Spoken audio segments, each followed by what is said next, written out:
Hello students, welcome to state services updates with doctor Vivek Rana. आज हमारा main topic रहेगा Haryana civil service exam में जो चेंजेस इंट्रोड्यूस किए गए हैं मेनली मेन स्टेज में। और इस वीडियो में हम आपके प्रीलिम्स और मेन सिलेबस को थोड़ा डिटेल में डिस्कस करेंगे। तो आपके कोई भी क्वेरीज हो जो एचएस एग्जाम रिलेटेड हो तो आप कमेंट सेक्शन में उनको पूछ सकते हैं। वैसे अगर आप इस पूरी वीडियो को ध्यान से देखेंगे तो मेजॉरिटी थीम्स को हम आंसर करने की कोशिश आपके करेंगे।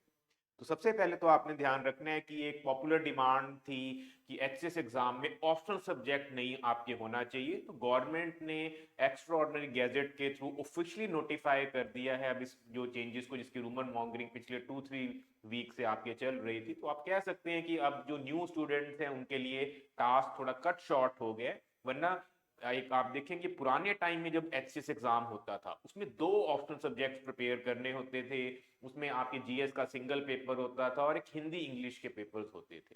पर अब आपके over period of time optional को 2 से 1 पे लाया गया था और अब करंटली ऑप्शनल सब्जेक्ट टोटली आपके एक्सक्लूड कर दिया गया। पर उसकी जगह ऐसा नहीं है कि पेपर और सिंप्लीफाई हो गया है, आपको जनरल स्टडीज पे अब थोड़ा सा एक्स्ट्रा एफर्ट डालना होगा। क्योंकि मोर और लेस जब हम सिलेबस को गो थ्रू कर रहे हैं तो क्लियर है कि इन्होंने यूपीएससी सिलेबस को एज इट इज आपकी कह सकते हैं कॉपी पेस्ट किया है और उसमें सिर्फ हरियाणा का एक माइनर एंगल इंट्रोड्यूस कर दिया है आपके। ठीक है, तो सबसे पहले तो देखते हैं हम अल्टीमेटली प्रीलिम सिलेबस में ऑफिशियली 7 जन की ये नोटिफिकेशन है। तो आपके उसके अकॉर्डिंगली आप अपनी प्रिपरेशन को स्टार्ट कर सकते हैं। न्यू ईयर एक ऐसा टाइम होता है जब हमें अपने न्यू गोल्स और टारगेट्स को सेट करना चाहिए। और अगर आपका गोल है कि मेरे को अपने नेशन को या स्टेट को सर्व करना है तो उससे हरियाणा सिविल सर्विसेज एक काफ़ी अच्छी ऑप्शन हो सकती है, जहाँ पे आप हरियाणा के मेजर डिस्ट्रिक्ट्स को कभी ना कभी सर्व करने की अपॉर्चुनिटी आपके ऊपर प्राप्त कर सकते हैं। तो सबसे पहले देखिए प्रीलिम्स में आपके कोई ज़्यादा मैक्रो चेंज नहीं है, काफ़ी हद तक ये ओरिजिनल पैटर्न पे ही फॉलो कर रहा है। इसमें आपके दो पेपर्स होंगे। फर्स्ट पेपर होगा जनरल स्टडीज, सेकंड होगा सी सेट आपके। तो जनरल स्टडीज में देखिए ह्यूमैनिटीज सब्जेक्ट का थोड़ा डोमिनेंस देखने को मिलता है, तो यहाँ पे भी कोई चेंज नहीं है। आप देखेंगे कि आपकी history, geography, Indian culture, polity, economy, उसके अलावा आपके इन्होंने साइंस, इन्वायरमेंट और हरियाणा को इंट्रोड्यूस आप ये करके, बीच में एक वर्ड आपको थोड़ा कंफ्यूज करेगा, जनरल मेंटल एबिलिटी। तो आपको ध्यान रखना है ज्यादातर ये वर्ड लिखा होता है पर इसके क्वेश्चंस जनरल स्टडीज पेपर में ज्यादा नहीं दिखते, तो इसलिए आपने ज्यादा मिसगाइड नहीं होना। आपको लगेगा कि शायद मेंटल एबिलिटी सी सेट में भी आएगा, जनरल स्टडीज में भी आएगा। तो होपफुली ये आपके सिर्फ एक general direction point of view है। कोई एक आधा क्वेश्चन रीजनिंग का वैसे एक्सीडेंटली आ जाए वो अलग बात है, पर वैसे आपको ध्यान रखना है कि आपकी जो प्रिपरेशन है वो कोर आपके यूपीएससी के टॉपिक्स पे ही रहनी चाहिए।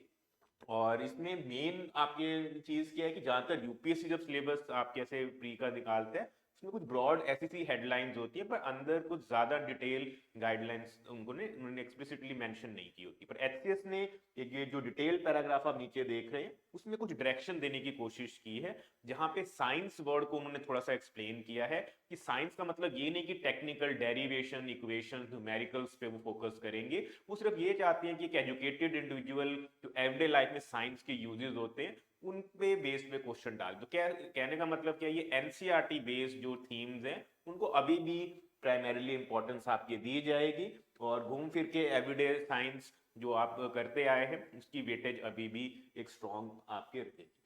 फिर हिस्ट्री में देखिए आपके जब वर्ड लिखा है तो की वर्ड नेशनल मूवमेंट है। तो आप कह सकते हैं कि 1857 से लेके जो 1947 वाला फेज होता है उसमें जो भी आप मैक्रो इवेंट्स आप देखते हैं, रिवोल्ट ऑफ 1857, मॉडरेट्स एक्सट्रीमिस्ट की राइज, फिर रेवोल्यूशनरीज और महात्मा गांधीयन फेज, है ना, इवेंचुअल इंडिपेंडेंस, तो उन थीम्स पे क्वेश्चंस आने की प्रोबेबिलिटी थोड़ी ज्यादा रहेगी। पर हमने देखा है एचसीएस कई बार एंशिएंट हिस्ट्री के भी थोड़े इन डेप्थ क्वेश्चन आपके डालते हैं और मिडीवल के भी क्वेश्चंस का लेवल थोड़ा ठीक ठाक होता है। तो इसलिए आपने इसको इतना मैक्रो लेवल पे इंटरप्रेट जरूर करना है कि यस आपके मॉडर्न हिस्ट्री सबसे इंपॉर्टेंट रहेगा पर एंशिएंट मिडीवल का इक्वल रोल रहेगा। हाँ, वर्ड हिस्ट्री का देखो इतना कोई डायरेक्ट मेंशन नहीं आ रहा तो आप इजीली उसको प्री एंगल में इग्नोर आप कर सकते हैं। और फिर ज्योग्राफी में भी उन्होंने ना आपके की वर्ड इंडियन ज्योग्राफी पे डिटेल डिस्क्रिप्शन में एम्फसिस दी है, क्योंकि आपके हरियाणा स्टेट है और एग्रेरियन स्टेट है तो एग्रीकल्चर वर्ड और नेचुरल रिसोर्सेज को भी थोड़ा ओवर एम्फेसाइज आपके किया गया है। तो इसलिए हम कह सकते हैं कि जो ये वाले टॉपिक्स की डायरेक्शन है तो उसको आपने फॉलो जरूर करना है, पर फिर भी सेफर साइड पे होने के लिए बेटर रहेगा। जैसे आप यूपीएससी में ज्योग्राफी को प्रिपेयर करते हैं जिसमें ओशियानो, फिजिकल ज्योग्राफी, ह्यूमन ज्योग्राफी, ऐसे सारे डायमेंशन हो, तो वो अगर आप प्रिपेयर करके जाते हैं तो थोड़े सेफर एंड पे होंगे। पर अगर आपका टाइम शॉर्ट है, कोई हार्म नहीं है कि थोड़ी बहुत एक्सपेरिमेंटेशन आप करना चाहें, तो सिलेबस की डायरेक्शंस के अकॉर्डिंगली आप वो कर सकते हैं। बाकी देखिए पॉलिटी मोर और लेस वही कन्वेंशनल पैटर्न पे रहेगी, NCERT based plus Laxmikanth factual orientation के आर्टिकल बेस्ड जो क्वेश्चंस आते हैं स्टेट सर्विसेज में, अभी भी होपफुली वो कंटिन्यू आपके रहेंगे। हाँ, थोड़े बहुत रीजनिंग और स्टेटमेंट बेस्ड क्वेश्चंस आने की प्रोबेबिलिटी आपके पॉलिटी सेक्शन में हो सकती है। और फिर जो करंट अफेयर्स लिखा हुआ है नेशनल इंटरनेशनल इंपॉर्टेंस का, तो यहाँ पे जो करंट अफेयर्स होते हैं एचसीएस में टिपिकली थोड़े ब्रॉडर होते हैं। उसमें personalities in news, places in news, events, summits, उन पे क्वेश्चंस थोड़े से ज्यादा आपके रहते हैं। तो इसलिए आपने जो यूपीएससी लेवल पे एनालिटिकल कंसेप्चुअल करंट अफेयर्स कर रहे होते हैं, उसके कंपैरिजन में थोड़े फैक्चुअल टॉपिक्स, जैसे मान लो हरियाणा स्पोर्ट्स में डोमिनेट कर रहा है, या कोई आपके पर्टिकुलर फील्ड है आर्ट एंड कल्चर की जहाँ पे कुछ वो प्रोग्रेसिव सा आपके मैयर करता है, तो उसमें आपके वो चीजें आ सकती हैं। फॉर एग्जांपल इसी वीक आपके करंट अफेयर न्यूज में था कि इंडिया की फर्स्ट हाइड्रोजन ट्रेन अब हरियाणा में ही जींद डिस्ट्रिक्ट से आपकी वो शुरू हो रही है। तो इसका मतलब जो ऐसे जो करंट अफेयर्स हैं वो ब्रॉडली करंट अफेयर्स में आपके फॉल करेंगे। और इसमें आपको ध्यान किस चीज का रखना है कि आपकी जो टाइमलाइन है वो रफली 6 मंथ्स की ऑपरेट करती है एज कंपेयर टू यूपीएससी जहां पे 1 साल के करंट अफेयर्स आ रहे होते हैं। तो सिंपल टर्म्स में आपको ध्यान रखना है कि अगर मान लीजिए नोटिफिकेशन आपके जैन फेब में आ जाती है, तो आप अक्टूबर से लेके आप लगाइए जून या जब भी पेपर होगा मई, इतने करंट अफेयर्स आपको थॉरोली आपके प्रिपेयर करने, तो उससे फिर आपको ये वाला सेक्शन जो आपके 10-15 क्वेश्चन का कई बार आ जाता है आपके फेवर में हो सकता है।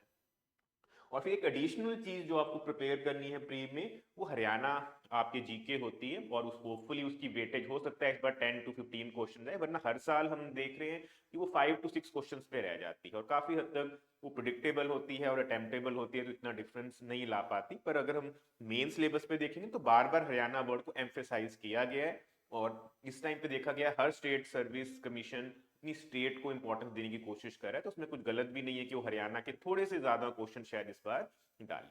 पर वो अलग बात है कि यहाँ पे जो मेन फोकस रहेगा वही Haryana economic survey, Haryana budget, battles of Panipat, है ना, कल्चरल थीम्स। तो इसके लिए अलग से एक बुक आती है know your state Haryana, Arihant publication की, अगर आप करना चाहें उसको कर सकते हैं, वरना और भी बुक्स अवेलेबल है। आपको बेसिकली 4 पिलर्स जहाँ पे कवर हो रहे हो, पॉलिटी, हिस्ट्री, सोशो इकोनॉमिक, आपके ट्रैवल ऑफ हरियाणा एंगल से, तो वो एक आइडल सोर्स बन जाएगा, है ना। कोई और भी आपके हेल्प चाहिए हो तो आप हमें कॉन्टैक्ट कर सकते हैं, ठीक है। तो इसलिए आप कह सकते हैं कि जीएस देखो मेरिट बेस्ड पेपर रहने वाला है, तो इसलिए इस वाले पार्ट में किसी भी सेक्शन में एक्सपेरिमेंटेशन का स्कोप नहीं है। आपको थॉरली हर सेक्शन को पहले तो syllabus point of view cover करना है, फिर एडिशनल कोई टॉपिक्स आप प्रिपेयर कर रहे हैं वो आपकी खुद की प्रिपरेशन जर्नी है।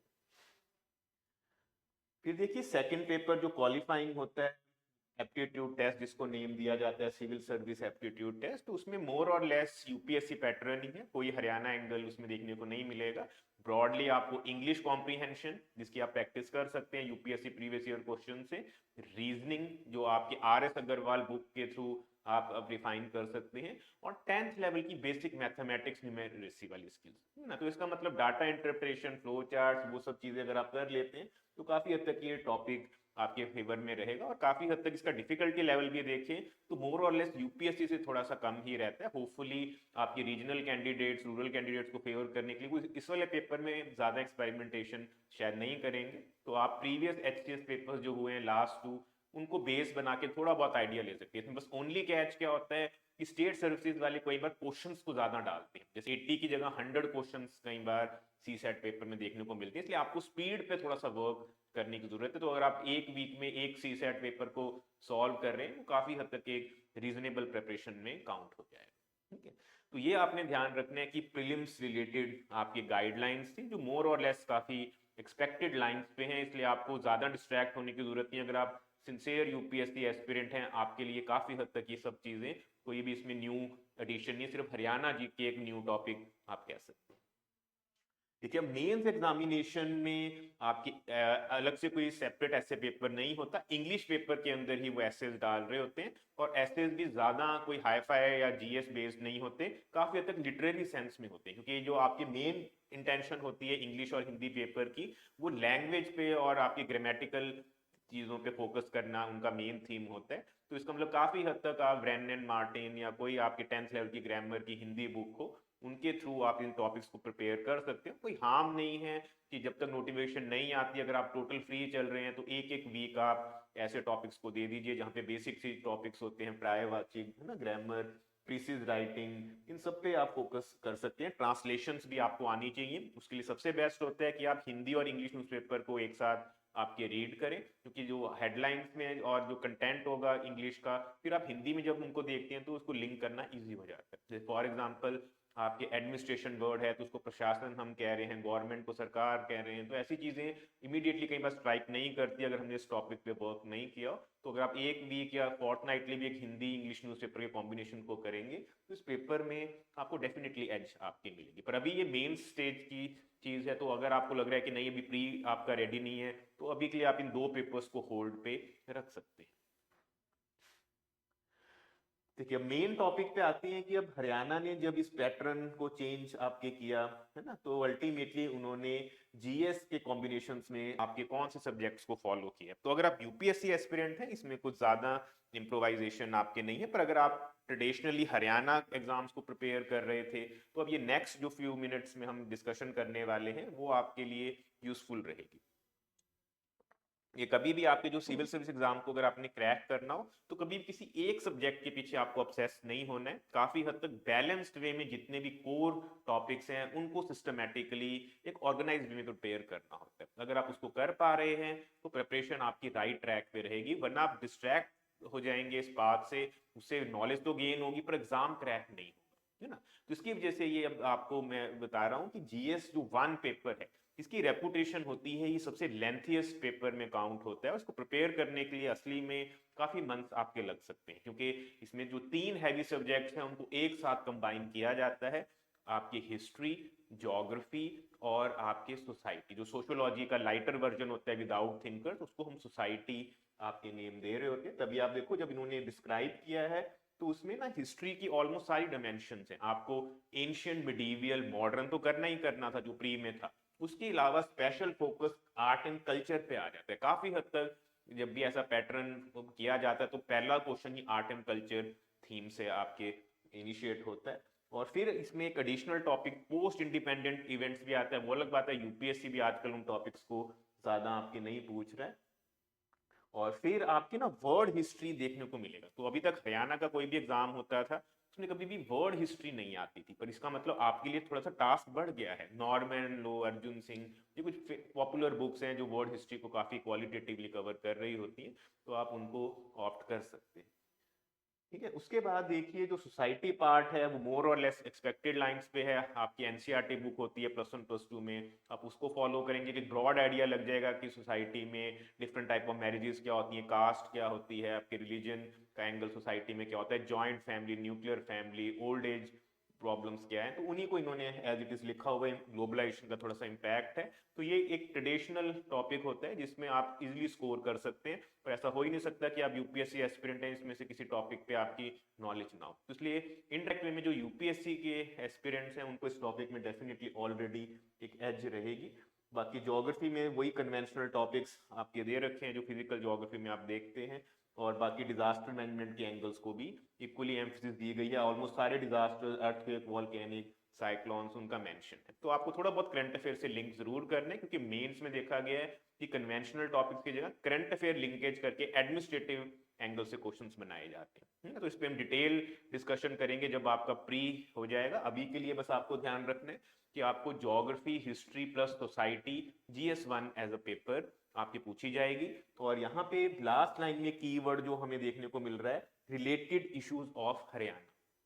तो फॉर एग्जाम्पल कि जैसे अब मान लो स्टेट की रीऑर्गेनाइजेशन की बात आपके हम करें, तो आपके कैसे हरियाणा स्टेट क्रिएट हुई, तो वैसे टॉपिक्स को वो क्रिएट पूछ सकते हैं। अब जैसे सोसाइटी की प्रॉब्लम आ रही है, हो सकता है वो पूछे कि हरियाणा की सोशल प्रॉब्लम्स कौन सी हैं, है ना। या फिर आपके हम ज्योग्राफी की बात करें, अरावली का इशू बहुत न्यूज में चल रहा था, हो सकता है वो अरावली की ज्योग्राफिकल सिग्निफिकेंस पूछे कि क्यों हमें अरावली को प्रोटेक्ट करना जरूरी है, कैसे वो हाइड्रोलॉजिकल और आप कह सकते हो डस्ट और पोल्यूशन में वो एक्टिव रोल प्ले करती है। ये सिर्फ रेफरेंस के लिए हम आपको हाईलाइट करें, इसलिए आपको थोड़ी बहुत अंडरस्टैंडिंग रखनी है इसमें। वैसे काफी हद तक अगर आप इंडियन एक्सप्रेस या दी ट्रिब्यून न्यूज़पेपर को फॉलो कर रहे हैं तो एडिटोरियल सेक्शन में कई बार आपको आर्टिकल्स दिखेंगे जो हरियाणा के इश्यूज को डिस्कस कर रहे होते हैं। तो इसका मतलब उस मेन एंगल से आपको थोड़ा बहुत आप कह सकते हैं 1/3 वेटेज हो सकती है कि Haryana section point of view भी आए, और बाकी हिस्ट्री में तो वही बैटल्स ऑफ पानीपत और स्टेट की फॉर्मेशन, दिल्ली की कैपिटल फॉर्मेशन, अनंग पाल का रोल, तो वैसे टॉपिक्स को मोर और लेस ये आप ये पूछ सकते हैं। देखिए पेपर 2 काफी स्ट्रेट फॉरवर्ड पेपर होता है, और इसमें आपको एडमिनिस्ट्रेशन में अगर सर्व करना है तो उसकी थ्योरेटिकल बेस देखो यही पेपर आपके टेस्ट करता है।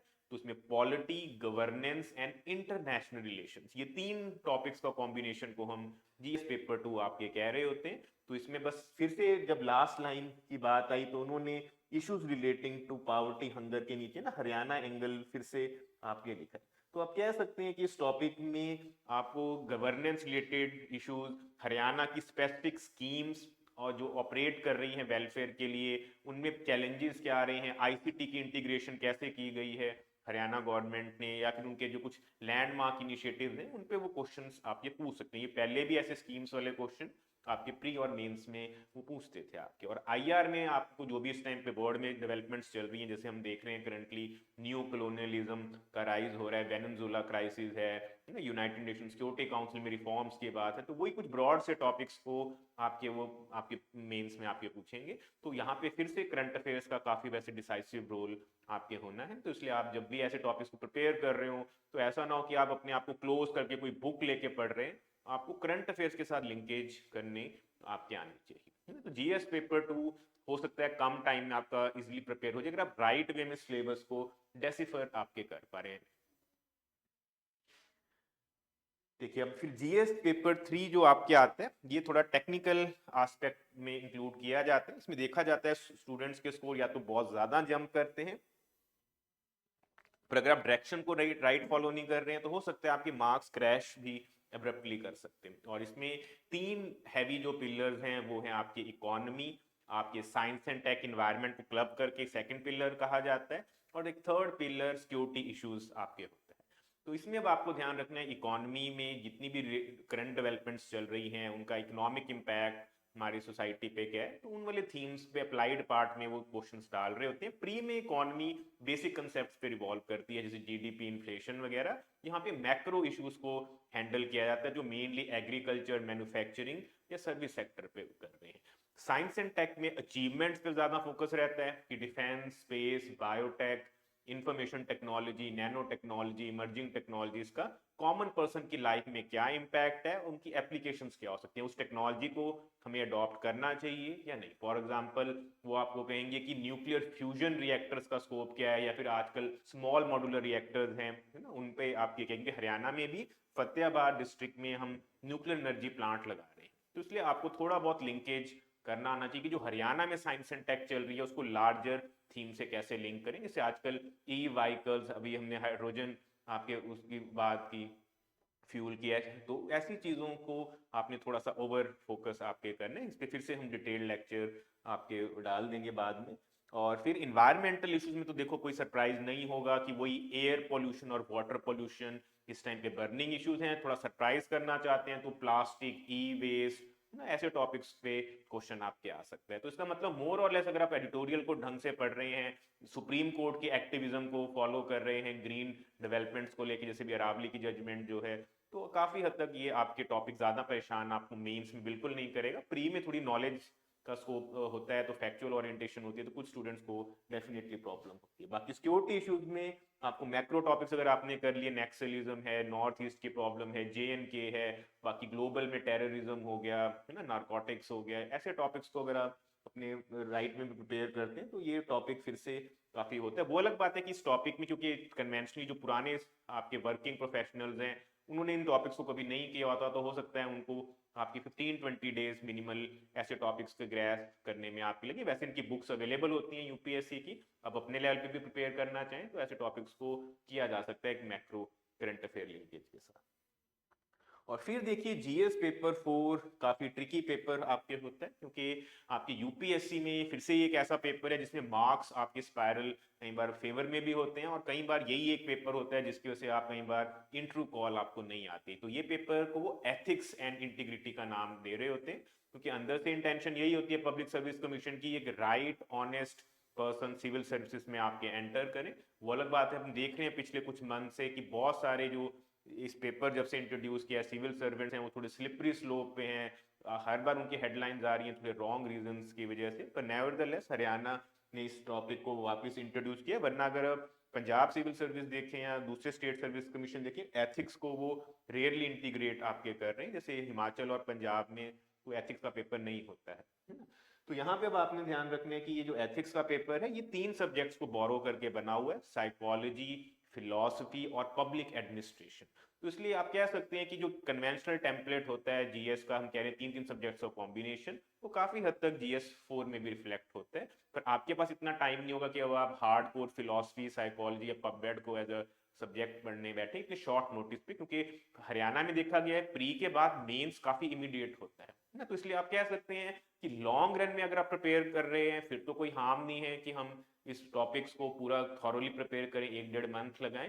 पर अगर आपके टाइम थोड़ा शॉर्टेज है तो कम से कम पिक एंड चूज अप्रोच आपको करनी होगी, और कुछ की टॉपिक्स जहां पे क्वेश्चन आने की फ्रीक्वेंसी ज्यादा है उनको प्रायोरिटी पे आप जरूर प्रिपेयर करें, जिसमें emotional intelligence, attitude, RTI, citizen charter, ये कुछ ऐसे ऐसे टॉपिक्स हैं जहाँ पे वेटेज थोड़ी ज्यादा रहती है। तो इसके लिए भी हम डिटेल लेक्चर आपकी जब एचसीएस हो जाएगा तब आप सामने रख देंगे। और इसमें केस स्टडीज आने की हाई प्रोबेबिलिटी है, जैसे यूपीएससी पैटर्न को अगर इन्होंने अडॉप्ट किया है तो यूपीएससी 6 केस स्टडीज इस पेपर में इंक्लूड करता है। तो अगर उसकी लेंथ वही रखी तो हो सकता है वो 6 की 6 डाल दें, अगर वो थोड़ा शॉर्ट बनाना चाहते हैं स्टेट सर्विस कमीशन के एंगल से तो 3 to 4 केस स्टडीज भी पूछी जा सकती है ना। तो इसकी वजह से आपको ध्यान रखना है जब इस टॉपिक को डाल रहे हैं तो यहाँ पे ये ओनली पेपर है जहाँ पे हरियाणा वर्ड उन्होंने नहीं रखा, क्योंकि यूपीएससी भी ऐसे हरियाणा वर्ड इंटीग्रेट नहीं करता। बोला बात है केस स्टडी में हो सकता है वो सेटअप को पंचायत टाइप या किसी रूरल डिस्ट्रिक्ट जो हरियाणा का हो, या कोई प्रॉब्लम चल रही हो हरियाणा में, उसको हाइपोथेटिकल वे में केस स्टडी में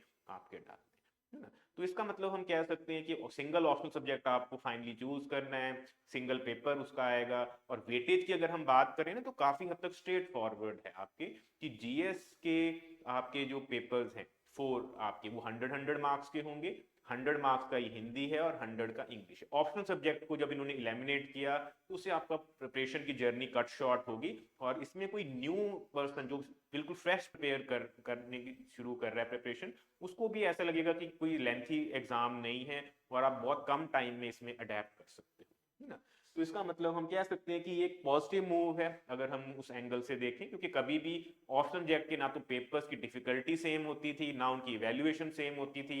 हर बार जब भी टॉपर साइंस फील्ड से बनते थे तो ह्यूमैनिटीज वालों को ग्रज रहता था कि मार्किंग लिबरल हुई है या थोड़ी एक्सेप्शनल ही उन्होंने पेपर को वो उनके फेवर में कर दिया है। जब ह्यूमैनिटीज वाले स्टूडेंट डोमिनेट करते तो साइंस वालों को ग्रज रहता था कि पूरा पेपर आपने बनाया ह्यूमैनिटीज वालों के लिए था, कम से कम इस वाले पेपर में जब हमें श्योर शॉट है कि इसका आंसर यही है, हमें मार्किंग स्केलिंग के नाम पे क्यों कम या ज्यादा दी जा रही है।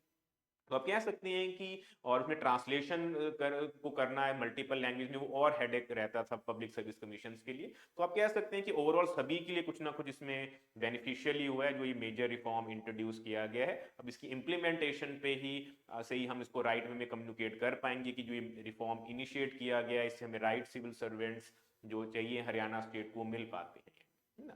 तो सिंपल टर्म्स में समराइज करें तो आप कह सकते हैं कि प्री मोर और लेस सेम रहा है। मेंस में ऑप्शनल सब्जेक्ट की जगह जीएस को यूपीएससी पैटर्न पे ला दिया गया है, और थोड़ा बहुत हरियाणा जीके को इंपॉर्टेंस दे दी गई है एक सिंगल लाइन के थ्रू। तो आप ये नहीं कह सकते सारे क्वेश्चन हरियाणा बेस्ड होंगे, पर आपको हर जीएस पेपर में 1 to 2 क्वेश्चन दिख सकते हैं अपार्ट फ्रॉम जीएस पेपर 4। तो आपकी कोई और क्वेरीज हो जो आपको लग रहा है कि इस बेसिक स्ट्रेटजी लेक्चर में आप कह सकते हैं ओवरव्यू लेक्चर में आपके रही हो तो उनको आप पूछ सकते हैं। हम जो भी जेन्युइन क्वेरीज हैं उनको आंसर करने की कोशिश करेंगे। बाकी वैसे प्रिपरेशन रिलेटेड भी आप मिलना चाहते हैं तो आप विजिट कर सकते हैं सिविल सर्विस गुरुकुल को अपने टाइम कन्वीनियंस के अकॉर्डिंगली। हम आपके ड्रीम्स को कोशिश करेंगे कि वो आपके रियलिटी में ट्रांसफॉर्म हो और आपके इसी पर्टिकुलर अटेम्प्ट एक फ्रूटफुल अटेम्प्ट आपके बने। है ना। तो आप क्लासेस भी अटेंड कर सकते हैं, बाकी कोई बेसिक गाइडेंस हो हरियाणा जी के ऐसे कोर्सेज भी हम इवेंचुअली स्टार्ट आपके करेंगे। बाकी आप हमारे टेलीग्राम चैनल पे प्री मेंस के क्वेश्चंस तो आप कर ही सकते हैं, ठीक है। So I hope this session was useful, and best of luck to all HCS aspirants who are aiming to crack this examination in 2026. So hopefully notification would be out soon. So keep preparing hard, stay positive.